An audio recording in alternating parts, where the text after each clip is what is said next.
일본이 풍선으로 미국 본토를 공격한 사실을 아시나요?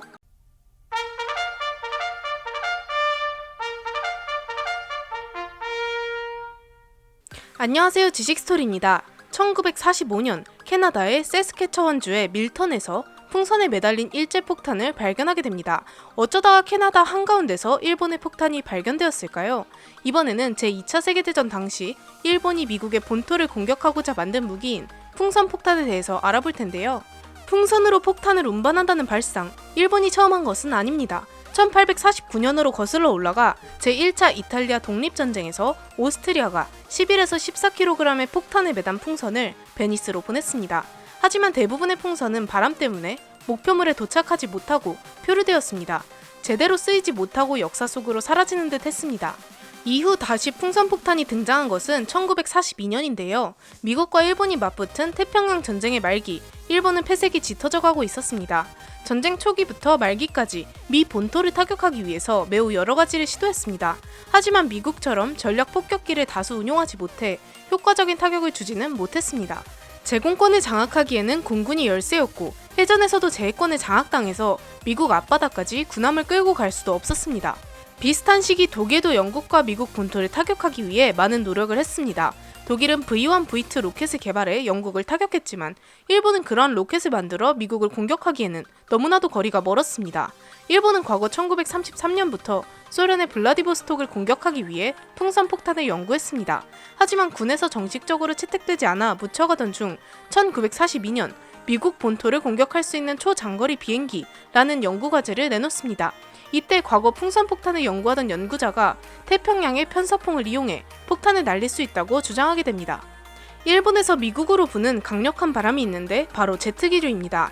이것은 편서풍의 일부로 일본에서 미국 본토를 거쳐서 부는 여름에는 시속 65km, 겨울에는 시속 130km인 매우 빠른 바람입니다.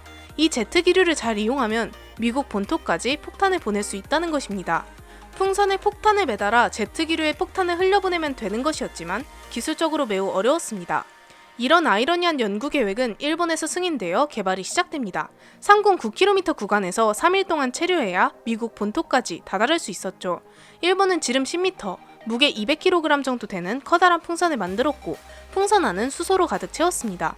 풍선의 이름은 후고라고 지어졌습니다. 풍선을 만든 재질은 한지와 같이 당나무로 제작된 종이를 사용했습니다. 수도 없이 많은 풍선을 종이로 만들었더니 근로자들의 지문이 닳아 없어졌다는 이야기도 있습니다. 풍선에는 15kg의 폭탄 하나와 인화성 폭탄인 소위탄 10kg을 실었습니다. 그런데 고도를 9km 정도로 유지하는 것이 관건이었습니다. 모래주머니를 달아 고도가 일정 이상 올라가지 않게 하고 고도가 너무 높아지면 수소를 조금씩 배출해 고도를 조정합니다. 그리고 미국에 다다를 때 수소가 고갈되게 만들어 땅에 떨어지는 형태였습니다. 그러면 폭탄이 터져서 공격을 하는 것이었죠. 이런 방식으로 공격을 하면 무차별적으로 공격을 하는 것이기에 민간인 사상자가 나올 수도 있지만 일본은 개의치 않았습니다.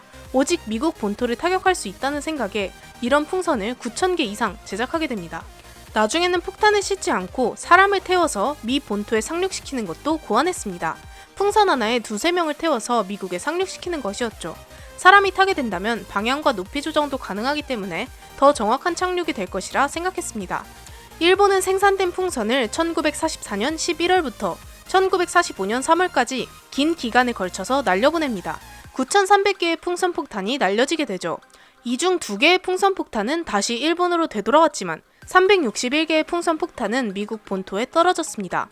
확인되지 않은 폭탄을 다 합한다면 1,000개가량이 미 본토로 떨어졌으리라 추측됩니다. 이렇게 다수의 폭탄이 미국 본토로 안착하게 됩니다. 그런데 소풍을 나온 민간인 6명이 폭탄이 열기구인 줄 알고 만졌다가 폭발해 전원 사망하는 사고가 발생합니다. 이 사고는 2차 대전 중 미 본토에서 일본군에게 사망자가 나온 최초의 사례였습니다. 또 플루토늄 제조 공장의 송전선에 풍선이 걸려 정전이 발생했었다고도 합니다. 또 소위탄에 의해 산불도 났었지만 그 외 별다른 피해는 발생하지 않았습니다. 이런 풍선들이 발견되자 미군은 상공에 떠다니는 미승인 풍선들을 모두 격추시켰고 사건은 종결되었습니다. 사실 이때 폭탄과 소위탄이 아니라 탄저균, 패스트와 같은 생화학 무기를 탑재해서 본토에 피해를 입히자는 계획이 있었지만 비인도적이라는 이유로 취소되었다고 합니다. 일본은 이 작전을 통해 미군에게 실질적인 타격을 입히려는 게 아니었습니다. 언제든지 풍선이 날아와서 미국을 타격할 수 있다는 것을 인지시켜 많은 사람들이 공포에 떨게 하려고 했습니다. 그런데 미국은 풍선 폭탄에 피해를 입은 사실을 철저하게 은폐하고 언론에 통제했습니다. 따라서 실질적인 타격도 크지 않았고 심리적인 타격도 별로 입히지 못했습니다. 너무나 긴 기간 동안 너무 많은 풍선을 날렸기에 1970년대까지도 미국 일부 지역에서는 이 풍선 폭탄이 발견되었다고 합니다. 비록 효과적이진 못했지만 미 본토에 꽤 위협을 주었던 것은 사실입니다. 전쟁이 끝난 후 미국은 이 후고를 기반으로 E-77 풍선 폭탄을 만들었습니다. 하지만 정확도 문제로 실전에서 사용되지는 못했습니다. 이렇게 일본이 만든 신기한 풍선 폭탄에 대해 알아보았는데요. 영상을 재밌게 보셨다면 구독과 좋아요 부탁드립니다. 감사합니다. 지식스토리였습니다.